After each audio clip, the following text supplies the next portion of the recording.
কিছু কিছু পরিবারে ছেলের সংসারে মায়ের সর্দারি। মায়ের কথা মতো ছেলে যেন তার সংসারটা চালায়। মা যদি বলে উঠতে তো ছেলে উঠবে, মা বসতে বললে ছেলে আবার বসবে। মা যা বলবে ছেলে যেন তার কথা মতোই চলে। মা যদি বলে উপর দিকে জল যাচ্ছে, ছেলেকে মানতে হবে হ্যাঁ উপর দিকেই জল যাচ্ছে। আবার মেয়ের সংসারে মায়ের খবরদারি। মেয়ে জামাইয়ের সংসারে মা সবসময় খবর নেবে।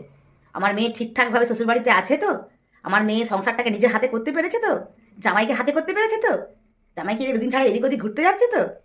আবার ভাইয়ের সংসারে বোনের মাতব্বরি। বোন এসে ভাইয়ের সংসারে খোঁজ খবর নেবে। হ্যাঁ রে দাদা, তোরা কেন রে ওখানে বেড়াতে গিয়েছিলি? ওই জায়গাটা ভালো নয়, জানিস তো? আমার বৌদির আলমারি খুলে দেখবে কতগুলো শাড়ি আছে, কতগুলো গয়না আছে। এই দাদা, তোর বইয়ের এত শাড়ি, তুই আবার শাড়ি নিয়ে এসেছিস? এই করেই তোরা টাকা পয়সা রাখতে পারবি না, সব শেষ হয়ে যাবে তোদের। এরকম কিছু বোন আর মায়ের জন্য আমাদের কতকগুলো সুন্দর সুন্দর পরিবার নষ্ট হয়ে যাচ্ছে।